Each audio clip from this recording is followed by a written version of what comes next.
Magari... Eccoci qua. Allora, siamo di nuovo insieme con i nostri ospiti. C'è stato un problema tecnico, adesso cerchiamo di recuperare i messaggi che sono arrivati, di metterli in onda dalla regia. Eccoli qua. Ecco. Secondo me far fare lo sceriffo al sindaco è una cosa fuori luogo, a ognuno il proprio lavoro. Sarei d'accordo solo se il sindaco potesse andare in trattativa con il contribuente moroso. Vigilio, segretario Biscaro. Lo fanno già. Ah. Lo fanno già, ci sono degli accordi, certo. Sono accordi, quindi, ecco, perfetto, quindi è possibile già farlo, andare in trattativa. Quindi, sì. Io sono un sindaco e devo recuperare da una persona, che ne so, 500.000 euro e questa persona verifico che non ce la può fare, azienda, tutti, ok? Facciamo un accordo e percepisco come ente locale quel tot che si concorda. Che si può concordare. Allora è possibile farlo, cosa si può indurre anche? Ci sono queste situazioni, ce lo dicono. Buono sapersi. Bisogna fare delle distinzioni. Perché un conto è il cittadino che magari non paga i servizi che usufruisce del comune, no? E quindi si ritrova moroso rispetto a tariffe, non so, penso la frequenza dei figli all'asilo nido, lo scuola bus o altri servizi.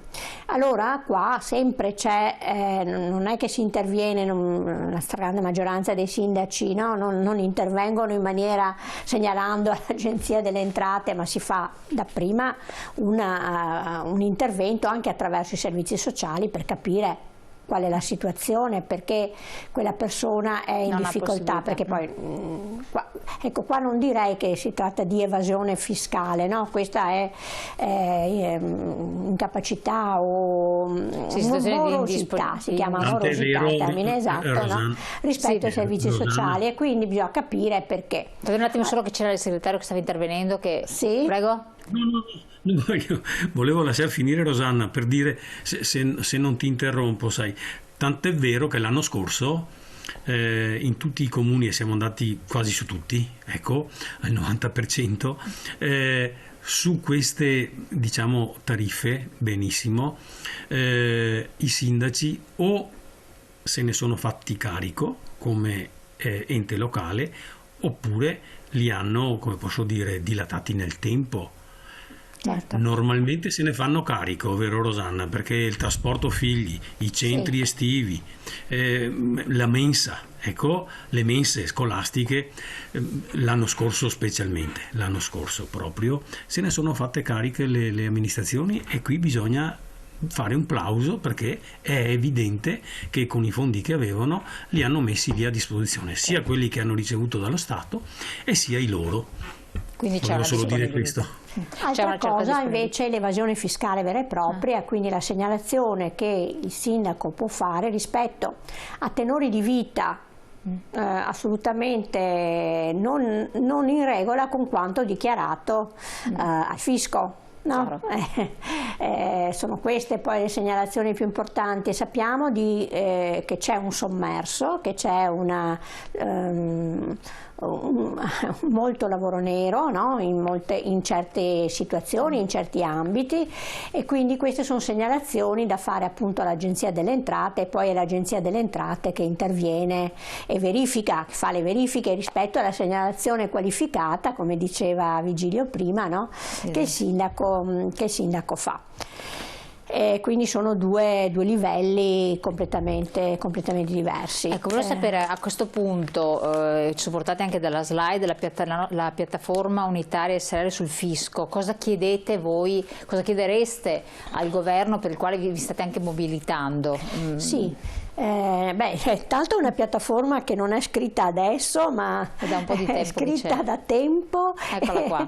E veramente siamo anche un po' stanchi di ripetere sempre le stesse richieste che non vengono mai esaudite fino in fondo. Magari qualcosa si riesce anche a ottenere di legge di bilancio in legge di bilancio, però non c'è una riforma vera e propria, e infatti ancora adesso con questo governo tecnico, perché è un governo tecnico, non è un governo politico, fare le riforme è davvero molto, molto complicato, e non c'è neanche un avvio neanche in questa legge di bilancio, che invece avremmo voluto vedere. Quindi incremento delle detrazioni per il lavoro dipendente sì, e pensionati, rimodulazioni, invece le detrazioni se le vogliono allora, sappiamo che noi abbiamo un fisco progressivo fatto da aliquote che sono per scaglioni di reddito, e chi paga le tasse in questo paese, l'abbiamo detto fin dall'inizio della trasmissione, sono lavoratori dipendenti e pensionati soprattutto, no? Che pagano fino all'ultimo centesimo. Altre categorie di lavoratori hanno anche dei sistemi un po' più privilegiati in qualche modo, mentre il lavoratore dipendente e pensionato paga, ripeto, fino all'ultimo centesimo, altri hanno possibilità, diciamo così, anche di bypassare, di pagare meno. Beh, oddio, però attenzione, se stiamo parlando di persone oneste non hanno nessuna possibilità, sì, perché appunto. La tassazione di una partita IVA e di un imprenditore arriva al 74-79%, attenzione, certo. Sono stratartassati. L'onesto partita IVA, attenzione, che ha una tassazione superiore al lavoratore dipendente. Se c'è una tassazione alla fonte, tu non puoi in qualche modo, e sei pagato, no, da un datore di lavoro che non ti paga in nero ma ti paga regolare attraverso un contratto, hai la ritenuta alla fonte e le tue tasse le paghi tutte. Ma allora, attenzione, perché sembra una cosa facile, l'evasore è una persona che froda la legge, sì, certo. Per cui, e tra l'altro rischia, sì. La maggior parte delle persone non si mette a rischiare tanto e a frodare la legge. Una volta può darsi, adesso tutto deve essere certificato, fatturato, devi fare i pagamenti col POS, è una percentuale ridotta di grandi, avevo detto, evasori, piccolo evasore, sì, poca cosa, certo. Salvo l'insegnante che fa, io dico sempre perché è così, gli insegnanti che fanno ripetizioni in nero, perché nessun insegnante si fa fare partita IVA, cioè fa la partita IVA, nessun insegnante, perché anche questo e sono dipendenti e fanno questo, salvo chi fa il doppio lavoro in nero, e lì sono delinquenti, dipendenti e delinquenti. Gli altri, cioè delinquenti tra virgolette, non commettono chissà quale reato, frodano la legge fiscalmente, però quello è il problema. Secondo me c'è un problema di scovare questi grandi evasori oppure fare una tassazione equa per tutti, perché a questo punto è su questo, ma ci sono anche tutte le transizioni anche delle multinazionali, no? delle grandi trust, i più grandi ricchi del mondo, no? Certo. Amazon e altre robe che pagano dove, non è che pagano dove insiste il loro lavoro, ma pagano nei paradisi fiscali e quant'altro. Anche qua qualcosa si sta muovendo in questo senso, no? Perché anche a livello internazionale, perché poi sono accordi questi di tipo internazionale. Invece di tipo locale bisogna, e del nostro paese, insomma, bisogna, allora, per incentivare il fatto che tutti siano onesti, che tutti paghino il giusto. Infatti, no? Ma è questo che vogliamo, pagare in modo che tutti possano pagare rispetto a quello, fare una vita che si guadagna, no? Però persistono per esempio ancora differenze tra lavoratori pensionati, per esempio in termini di detrazioni fiscali. Ecco, anche questo non va bene. Questa è una delle richieste che facciamo se mettiamo mano a una riforma del fisco. Vogliamo che anche qua detrazioni e deduzioni, rimettere mano a tutto il sistema, no? Perché anche qua si stratificano tutta una serie di norme che poi invece che agevolare, che rendere più trasparente, no? tutta la questione, la ingarbuglia e appunto c'è il furbo che trova la strada per... Fatta la legge, trovato l'inganno.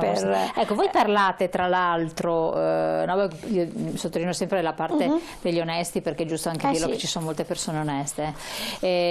Parlate di un fisco internazionale e delle revisioni delle aliquote IVA nella vostra piattaforma unitaria sul fisco. Sì, beh, cosa per esempio, vabbè, quelle internazionali sono queste, no? Di queste quindi relativamente a questo, eccolo qui.